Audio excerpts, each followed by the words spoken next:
गोलोक धाम की स्वामी भगवान यशोदानंद आनंद कंद राधा की स्वामी भगवान श्यामली सलोनी श्याम सुंदर मनमोहन नटवरनागर भगवान श्री हरि के चरणारविंद में अपने श्रद्धा रूपी पुष्प को अर्पण करते हुए अपने हृदय में भगवान के चरण कमल को धारण करते हुए भगवान की मनमोहन सांवली सलोनी माधुरी ऐसी मूर्ति को अपने ओर में बसा करके अपने नेत्रों के आगे नेत्र कमल के आगे अपने भगवान का चरण कमल पूर्ण रूप से और भगवान का दृश्यमान परम पुनीत परम सुंदर मोक्ष का दायक भगवान का स्वरूप सदैव अपनी आंखों की पुतलियों पर रखते हुए भगवान श्री नारायण की कथा रूपी अमृत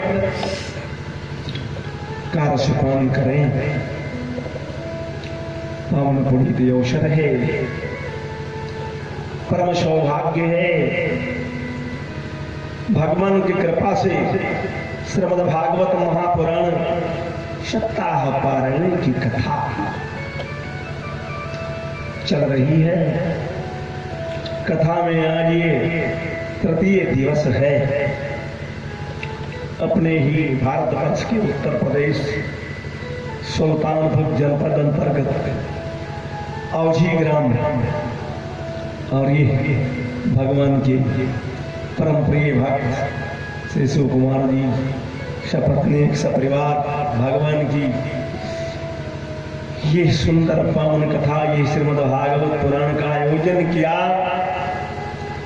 आज समस्त पूर्वज पत्रगण सब लोग परोक्ष रूप में प्रत्यक्ष रूप में कहीं न कहीं भगवान की इस ललित कथा इस मोक्षदायिनी कथा ये जो है परम धाम को देने वाली कथा अर्थ धर्म काम मोक्ष चारों पदार्थ को प्राप्त कराने वाली पावन पुनीत कथा का जो आयोजन है इसमें सभी लोग ये निश्चित है ये अवश्य है ये प्रमाण है शास्त्रों का है वेदों का है पुराणों का है और संत महंतों ज्ञानी मनुष्यों बुद्धजनों का है। जो लोग भी भगवान के शरण में आया है श्रद्धा से कथा श्रवण किया है वो अवश्य ही मुक्ति का लाभ पाए हैं।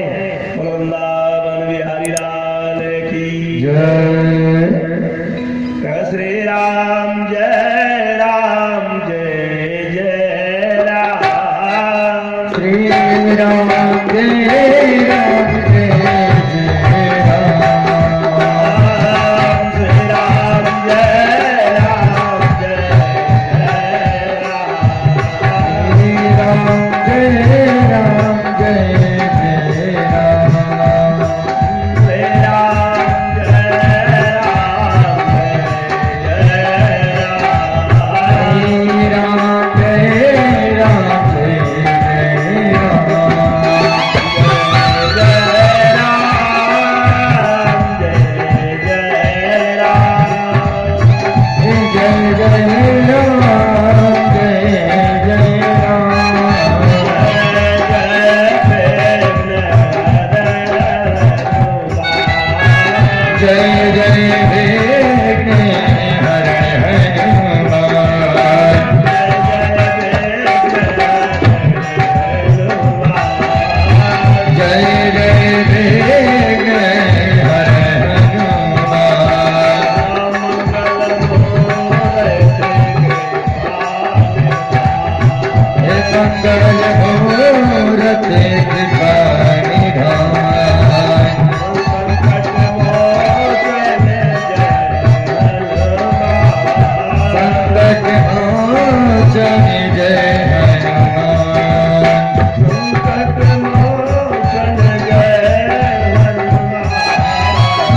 संकट मोचन जय हनुमान।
राधारमण जय जय जुगल किशोर जय गोपी चित चोर प्रभु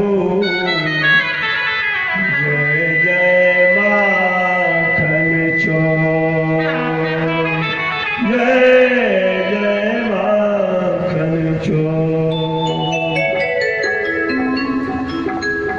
नंद के दुलारे हो भक्त जन के प्यारे लीला तुम्हारी मुरली वाले निराली है।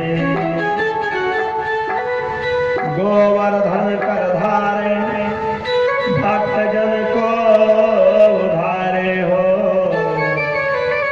अरे गज को उबारे ऐसे सुदर्शन चक्रधारी हो। आइए श्री नारायण भगवान की कृपा निगम कल्पतरार्गलितं फलसुखमुखारमृत द्रवसंयुतं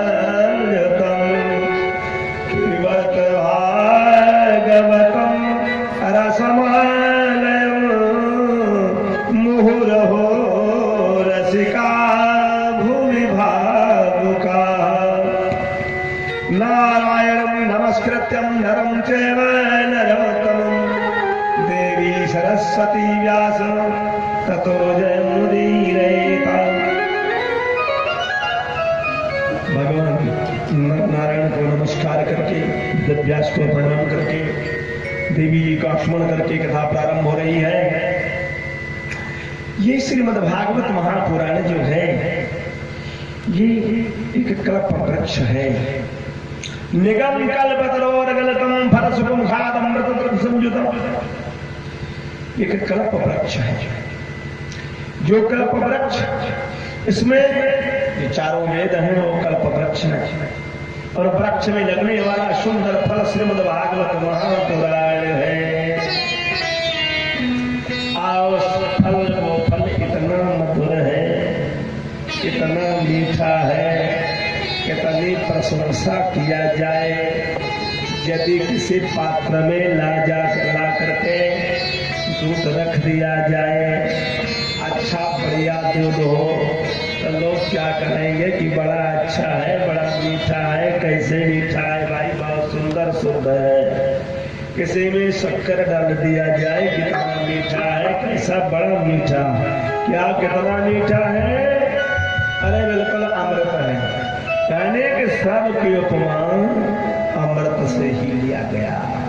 आज भागवत महापुराण जो परम अमृत है ये सुंदर अमृतमय फल जिसका नाम श्रीमद् भागवत महापुराण है। कथा को आरंभ करते हुए नैमिषारण्य तीर्थ में नैमिष में शौनकादि मुनियों ने श्री सूत जी से जब प्रश्न किया कथा प्रारंभ हुई। कथा के अंतर्गत चर्चा चलने लगी। भगवान की कृपा भागवत क्या है कैसी है। हमारे भगवान जो नारायण है भक्तों के पालनहार है। द्रौपदी च परित्राता जेल कर कसमलात पालिता गोप सुंदर जा कृष्ण का पिनागत।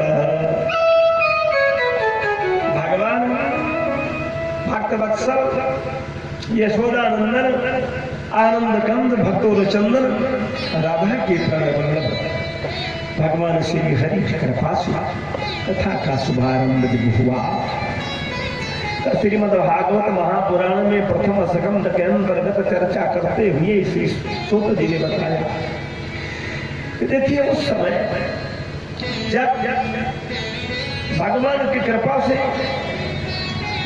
और कुंती जी के 5 पुत्र हुए। धर्मराज युधिष्ठिर हेम अर्जुन नकुल सहदेव आदि 5 पांडवगण और सब आकर के जब यहाँ हस्तिनापुर में अरे यहाँ कौरवों के द्वारा जब काफी उनको कष्ट मिला, उनका भाग नहीं मिला, काफी कष्ट मिला, तो उस समय भगवान श्री हरि को स्वयं ही आना पड़ा। भगवान श्याम सुंदर वहां छोड़ करके द्वारका से, और भगवान अपने भक्तों का दुख दूर करने के लिए हस्तिनापुर पधारे। जब वहां आते हैं तमाम बार उपाय किया, भगवान ने बहुत कुछ किया, सब कुछ जानते हैं। द्रौपदी के मारे में भगवान ने क्या किया, पांडवों की लाक्षा गृह में कैसी रक्षा की आदि को करते हुए चर्चा के अंतर्गत जब सारी सब व्यवस्थाएं संपन्न हुई, महाराज धर्मराज युधिष्ठिर का राजस्व यज्ञ पूर्ण करने वाले भगवान कन्हैया हैं, भगवान द्वारकाधीश हैं। अरे भगवान द्वारकाधीश आकर के जो पांडव वन वन में भटकते फिरते थे, भगवान की देन है कि आकर के वही सब यहाँ संपूर्ण वसुधा के राजा सम्राट बन गए। और 3 बार राजसूय अश्वमेध राजसूय यज्ञ को किया। ऐसे भगवान की व्यवस्था बड़े प्रसन्नता से अब भगवान की कृपा देखते हैं तो भगवान मन में विचार करते हैं कि देखिए सब तो अच्छा है। अब यहाँ भगवान की लीला है, भगवान सोचे कि सब छोड़ करके द्वारका भी चलना चाहिए, और द्वारका के जाने के लिए भगवान यूं ही विचार करते हैं। वही क्षण जो है होता क्या है कि वहां सभी आकर के बड़े प्रेम से भगवान के चरणों में पड़ गए। प्रभु मुझे छोड़ करके आप कहाँ जा रहे हो, आपके आने से हमारा ये सब कुछ खिल गया, आपके आने से हम धन्य हो गए, आपके छत्र छाया में हम लोग पले हैं, चले हैं, खिले हैं। अब भले जो कुछ भी देना है सारी देने आपके लिए द्वारिकाधीश। कुंती हाथ जोड़ करके खड़ी हुई, प्रभु आप कैसे जाएंगे? चलिए भाई, भगवान की कृपा से ये सब हो ही रहा है। और उस समय आप लोग जानते हैं तमाम कथाएं आई, कथा के अंतर्गत पुनः बताया कि देखो उस समय जो है महाराज परीक्षित अपनी मन के गर्भ में निवास कर रहे हैं, उत्तरा के गर्भ में निवास कर रहे हैं। उस समय जब देखा तामा ने अपने दुर्योधन को खुश करने की इच्छा से आकर के, और वही समय अपने ब्रह्मास्त्र का प्रहार कर दिया। का पांडवानां महीम करतु द्रोणेन श्रमबध्यत। असले मन में विचारा कि मैं क्या करूं, मन में बड़ा बौखला। कथा तो पहले से आ गई, कथा तो वहां से आ गई। जब उसने जाकर के सोचा, दुर्योधन को बताया कि देखो भाई, हम जाकर के 5 पांडवों की आज रात में हत्या, अस्त्र शस्त्र उठाया, जाकर के शिविर में पांडवों के प्रवेश किया। अब जाको रक्षक केसो रता को कौन आदेश है, भगवान जिसके रक्षक है, भला त्रैलोकी में उसको कौन बिगाड़ सकता है। प्रभु जी की कृपा बन गई, नारायण ने उन्हें सब अलग वहां से कर दिया। द्रौपदी के 5 बालक को लेकर दिया। अब 5 बालक सो रहे हैं, पांडव तो बाहर निकल चुके हैं। रात्रि में वो खलाया हुआ द्रोण का पुत्र अश्वत्थामा पहुंचा, और उसने क्या किया, 5 का सिर काट दिया। जब ये महारानी द्रौपदी को मालूम हुआ तो धन्य है महारानी द्रौपदी ऐसा सती, द्रौपदी ऐसी शीलवती, दयावान, गुणवती, रूपवान शायद कोई हुआ हो। 5 कन्याओं में श्रेष्ठ द्रौपदी महारानी देखती है कि उनके 5 पुत्रों का वध हो गया, व्याकुल हो गई, रोने लगी और अपने 5 पुत्रों के उस वध के बाद उनका हृदय बिल्कुल विदीर्ण हो गया, रुदन करने लगी। अर्जुन देखता है, अर्जुन पहुंचे, कहा देवी धैर्य आलम में तुम धैर्य धारण करो और मैं तुम्हारे पुत्रों को तुम्हारे पुत्रों के हत्यारे को और उसका सिर काट करके तुमको सौंप दो। अब द्रौपदी जी को सुन लिया, प्रण कर लिया, चल दिया। भगवान बोले हे अर्जुन, प्रण तो कर बैठता है, तो थोड़ी सी तनी सी बात आई, वो प्रण करने में बड़ा माहिर है, बड़ा चतुर है, तो प्रण कर लेता है, लेकिन ये नहीं देखता है कि आगे परिणाम उसका क्या बनेगा। अर्जुन ने कहा प्रभु मेरा क्या जाता है, करता काम तो मैं लेता हूं, अब पूरा करने वाला तो मेरा कन्हैया मेरे पास में है, परवाह किस चीज की है। कन्हैया बोले अर्जुन चलो, पीछा कर लिया लेकर के द्रोणी का लगा अपना वो लेकर के अर्जुन का पीछे लग गया, पीछा करके जाकर के पहुंच। भगवान की कृपा, जब उसको भागते देखा, पीछा किए रह गए, उसने देखा कि प्राण पर शंकर आ गया, विचार करके ब्रह्मास्त्र छोड़ दिया, अर्जुन पर छोड़ दिया। अब अर्जुन पर छोड़ दिया, उधर अर्जुन ने भी देखा कि हमारे ऊपर भी ब्रह्मास्त्र आ रहा है, तो तुरंत उन्होंने भी ब्रह्मास्त्र छोड़ दिया। अब दोनों ब्रह्मास्त्र आपस में टकराने लगे।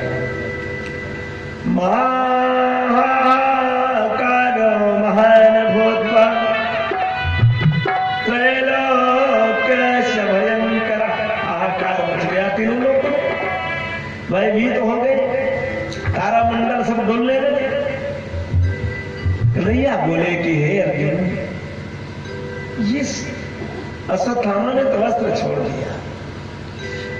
इसको एक विचित्र बात है, ये अपने पिता तो किसका चेला है, आचार्य गण का है, ये बेटा किसका है, आचार्य गण का है। परंतु देख लो, आचार्य गण ने तुमको सारी शिक्षा दे दी है, कोई कसर नहीं छोड़ी, लेकिन अपने बेटे को ब्रह्मास्त्र नहीं दिया गया। ऐसा प्रेम तुमसे करते थे, उसका बेटा है। ये ब्रह्मास्त्र की शिक्षा इसने जाकर के अगस्त जी से ली थी, और ये जानता तो है छोड़ने के लिए, वापस करने की कला इसमें नहीं। इसलिए पार्थ तुम दोनों को वापस करो, वापस कर लिया, अश्वत्थामा को बांध लिया, लेकर के आए द्रौपदी महारानी के पास, खड़ा कर लिया। देवी ये सबका हत्यारा तेरा आ गया है, अब तुम्हारे सामने इसका सिर काटा जाएगा, जो दंड बोलो सो दंड दिया जाएगा। तुम्हारे सुध का हत्यारा एक क्षण भी जीवित रहने का अधिकारी नहीं है। धन्य है, हमने तो विचार करके देखा, पुराणों का अध्ययन किया, तमाम ग्रंथों को पढ़ा, द्रौपदी जैसी ये दया, ओहो ये सुंदर शिक्षा, द्रौपदी महारानी जी से ऐसा जो है, ये धर्म की रक्षा। द्रौपदी ने देखा कि वो बालक कौन है, वो वीर कौन है, वो सुध का हत्यारा कौन है, तो देखती है कि वो सुध हत्यारा है। अब वो कौन है, वो महाराज अपने गुरुदेव द्रोणाचार्य का ही पुत्र अश्वत्थामा है, कोई दूसरा नहीं है।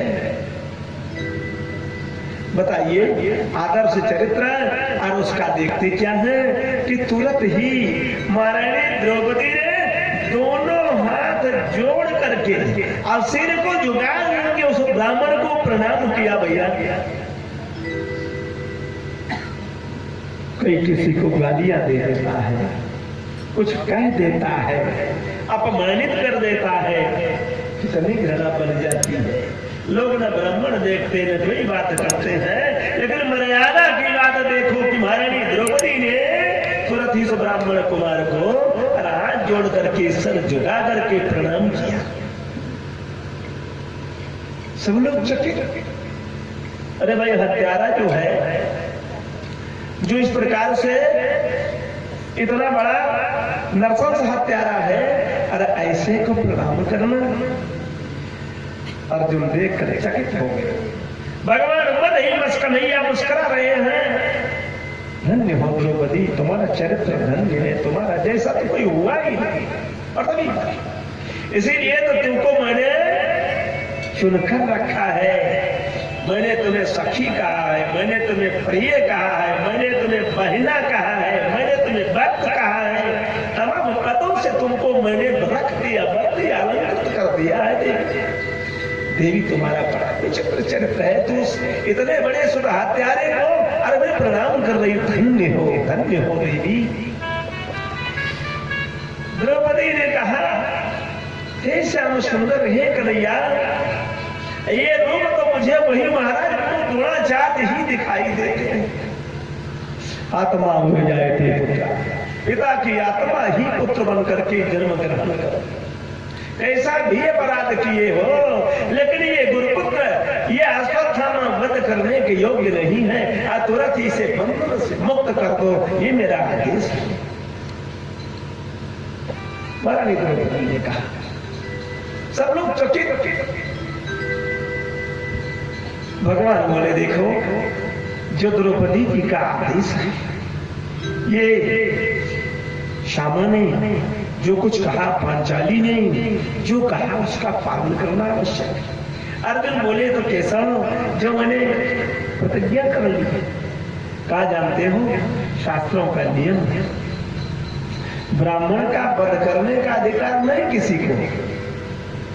ब्राह्मण की हत्या का पाप ये पृथ्वी सहन नहीं करेगी, ये भगवान स्वीकार नहीं करेंगे, ये धर्म को, ये अपनी मर्यादा को नहीं पालेगा।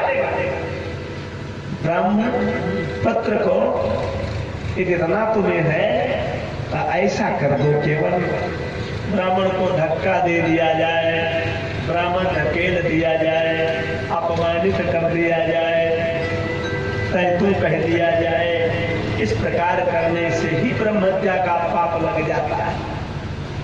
तो इसके मस्तक से मणि निकालेगा, ये मेरा जो मस्तक में उसके मणि थे, भगवान की आज्ञा से निकाल करके धक्के दे करके शिविर से बाहर कर दिया। बोले वृंदावन बिहारी लाल की। चला गया। अब अश्वत्थामा, ये भागवत की कथा है।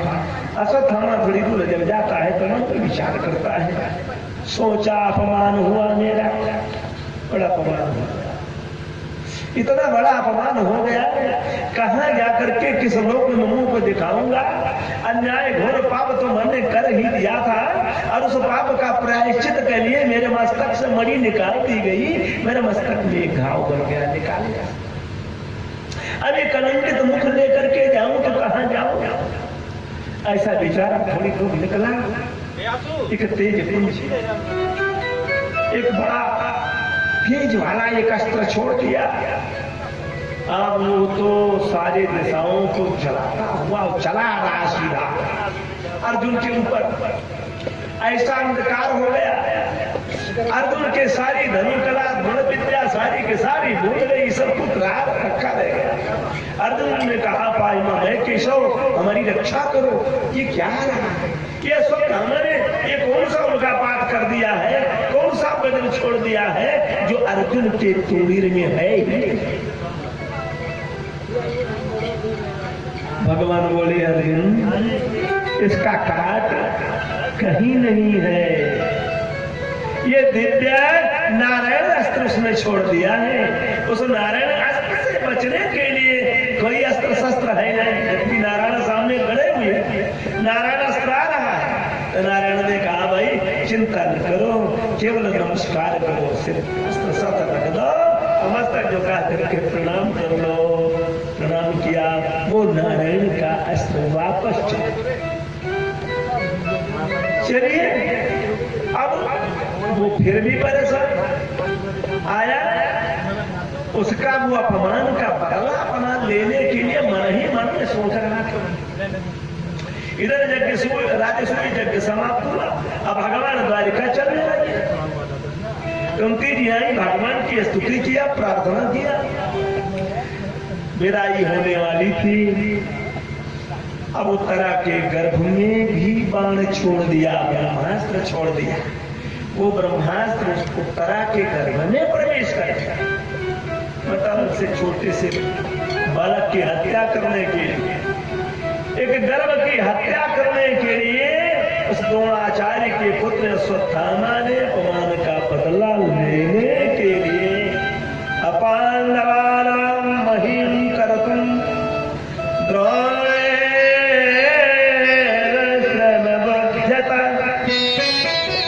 उसने सोचा कि कौरव का वंश तो चला ही गया, अब मैं पांडवों का भी वंश यहीं से समाप्त कर दूं, ताकि अब फिर जो है इस वंश का बीज ही नष्ट हो जाए।